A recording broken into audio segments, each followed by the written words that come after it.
Did the war on terror cost the U.S. the war on drugs? Interesting.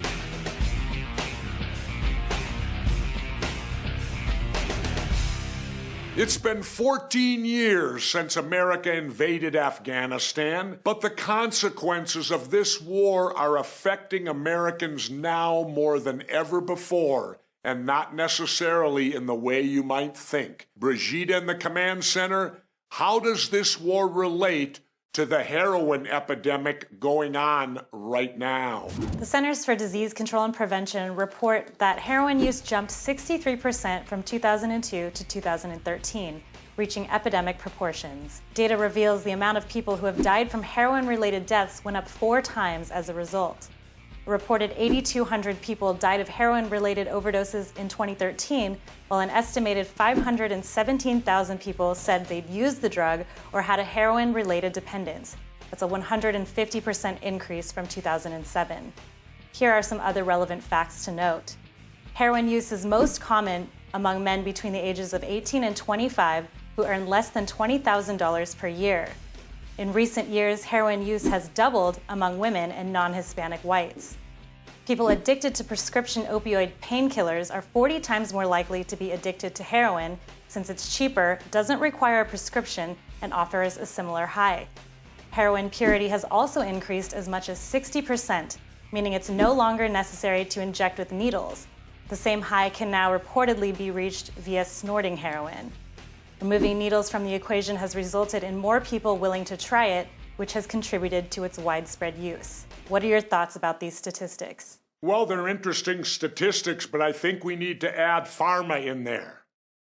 Oxycontin. You know, that's been handed out to tons of people like popcorn. Once they get addicted to that, the high apparently is very close to heroin. Then, of course, the United States went into Afghanistan.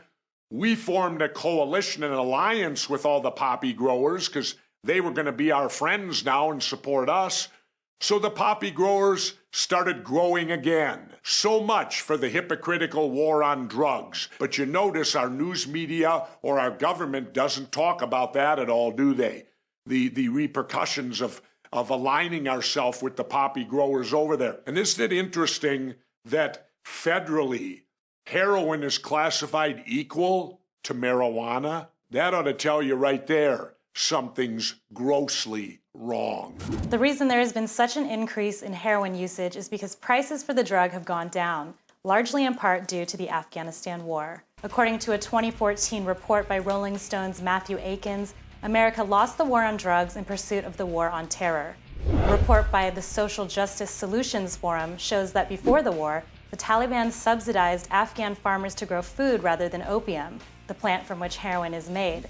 But when the Taliban fled and went into hiding during the American invasion, these farmers lost their financial support to grow food and went back to growing heroin crops which thrive in the region. This opened the door for corruption, as many Afghan officials reportedly got involved in the drug trade. What do you think? You're backing up exactly, Brigitte, what I talked about. The United States come in there and put the poppy growers back on the top shelf again. That's why the whole war on drugs is total hypocrisy. There's people making huge money on keeping all these drugs illegal. And this is your example of it. Akins' investigation alleges that the DEA, FBI, Justice, and Treasury departments knew about their corrupt Afghan allies, but wouldn't pursue them because doing so would have derailed the American troop surge. Instead, the agencies turned a blind eye and focused solely on fighting the Taliban with those allies. Since the United States invaded Afghanistan 13 years ago, the country's opium production has doubled. Afghanistan now accounts for more than 90% of the world's heroin supply. As Afghan heroin flooded European markets, heroin grown in South America and Mexico was no longer needed in Europe. The excess supply now flows here to the United States.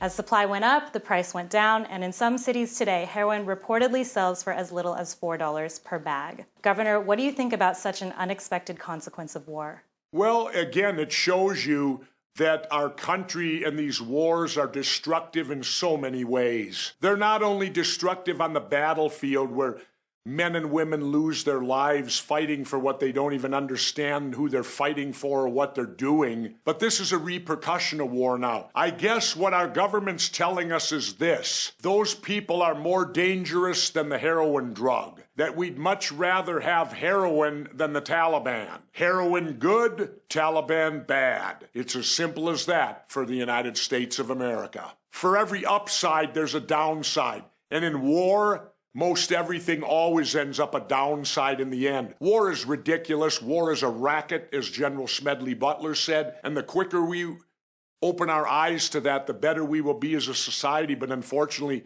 it's probably not going to happen because we've been at war my entire life. Sometimes it can be a decade before the consequences of war become apparent, making that one more reason why it's time to stop fighting them. Keep the conversation going on Facebook or Twitter, and be sure to check Aura.tv to get all the latest episodes of Off the Grid. Until next time, stay vigilant and don't use heroin.